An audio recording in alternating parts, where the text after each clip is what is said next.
SBR Videos is sponsored by Sports Cash System. Click on the link below for more information.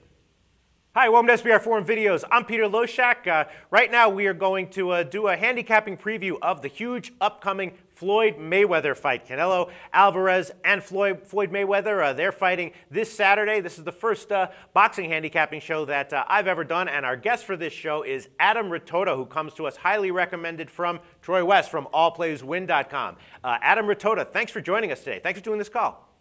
Yeah, no problem. Thanks for having me, Pete. All right. Now, I know that, you're just, you handicap, the standard sports that everyone else handicaps. That's your forte, of course. But you do boxing. Most people who handicap sports kind of ignore boxing, but you cover it and you handicap it, right?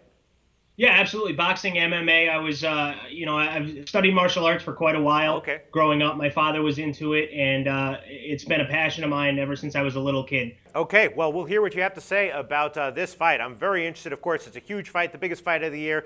Alvarez, Mayweather, both of these guys are undefeated, if you don't already know that. Mayweather, though, is 36 years old. When will he start to slow down? I don't know. Will it be in this fight? Maybe, maybe not. Alvarez, though, young buck, 42 fights, but only 43 fights, but only 23 years old. The line has Mayweather at about minus 275, give or take a little bit from book to book. Alvarez plus 235 on the other side, and in terms of the total, over 11.5 is a strong, strong favorite. Right now at 5 dimes, it's minus 320 to go the distance, and the under is plus 260. So obviously the market thinks that this fight will not end in any kind of a knockout or stoppage. To start off, what's your take on Mayweather? Do you think he's still in his prime, or do you think he's going to slow down a bit starting with this fight? I don't think it's going to happen in this fight, to be honest with you. I don't think that Floyd Mayweather will take a fight if he has any inclination whatsoever that he thinks he's going to lose. He wants that donut at the end of his record. He wants to retire with it, similar to Rocky Marciano. The thing with the Mayweather fight this time, he is 36. He looked great against Guerrero. He's facing a different type of fighter in Canelo than he did with Guerrero. He's going to have to move a lot more than he did in that fight, but I think he's completely still capable of doing so and shouldn't have a problem. All right, so then if you think that Mayweather is roughly still in top form, he's had 44 fights, numerous title fights, never lost. He's only minus 275. So can I extrapolate from that you think there might be actually betting value with Mayweather at minus 275? I do. I do think there's value at 275 with Mayweather. I also think Mayweather by decision is another one, depending upon where you bet. I know that's a popular favorite as well. I don't think Mayweather's going to knock him out. He hasn't done so in the past lately. Anyway, he's got brittle hands. That may be the only detractor to Mayweather. He's had problems with his hands. He has a hand specialist that he works with very closely daily to kind of get strength and conditioning with the hands, and something that he has to take into account that he hasn't in the past. All right, well, I can't tell you this, and maybe this will surprise you, maybe it won't, but I just discussed this fight with the headlines manager at BetDSI, and he tells me that he's actually going to need Mayweather in this fight, that he's gotten a ton of, it's a huge action fight, and that the public is actually favoring Alvarez as an underdog. What do you make of that? It doesn't surprise me, to be honest. Okay. You get a fighter with Canelo's popularity, and you get a fighter with the best way to describe it is hatred towards Mayweather. A lot of people, he's like the Howard Stern of boxing. Right. A lot of people love him and people hate him. You either love or hate him. He's like the Yankees of boxing as well. A lot of people want to see him lose, and they think Canelo has the best chance of doing that.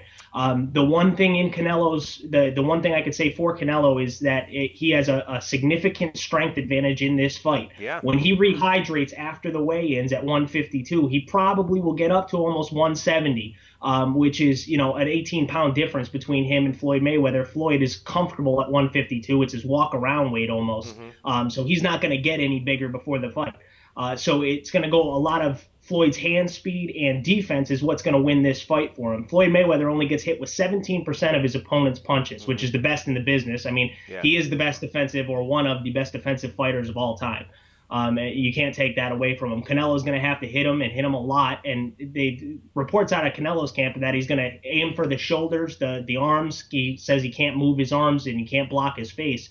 Other people have tried that. People like Hatton, people like Cotto.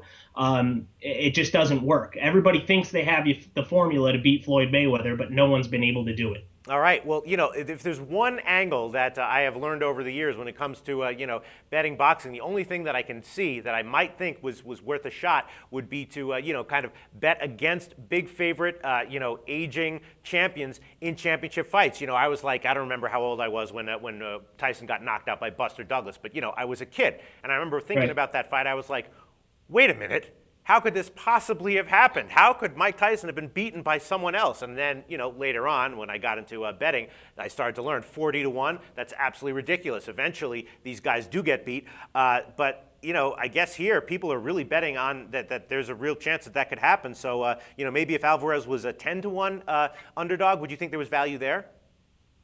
Maybe. There's certain aspects of this fight that I do like. Canelo has a couple of chances in this fight. I think number one, if he turns it into a street fight, Right. I think he's got a good chance at it. I just think Floyd is too fast and too quick and too defensive to allow that to happen. Right. Number two, I think a lucky punch. A lucky punch would also have a chance at earning him the victory, something that Floyd doesn't see coming or doesn't react to well. The problem with that is Floyd sees everything coming. Right. He only gets, like I said, he only gets hit with 17% of his opponent's punches, which is tops among active fighters. I don't see this going for Canelo in this fight. And, you said something there, Pete. You said the word eventually. Eventually, he may start to break down physically, emotionally, whatever you want to say. But is it now? I don't think so. All right, I guess that's the key. The key to handicapping this fight is Mayweather in top form, or has he lost a step one way or another in any way? If the answer to that is no, then yeah, minus 275 obviously would have great value. So, summing it all up, can I get an official pick from you? Adam Rotota from allplayswin.com. Absolutely. My pick is on Floyd Mayweather. Floyd is people think he's too old. People think he's slowed down. He's going to prove again, just like he did against Guerrero and every fight before that he hasn't. Great call, great analysis. Adam Rotota from allplayswin.com. Before I let you go, I understand that there's a shout-out and dedication you would like to make before we let you go. Absolutely. In addition to this being a big fight, my father is also in a big fight right now for his life. I want to wish him get well soon. We're all pulling for you, and we know you're going to beat it. Our thoughts and prayers are definitely with him. Thank you so much, Adam Rotota. We'll talk to you again very soon. Thanks, Pete. Have a good one.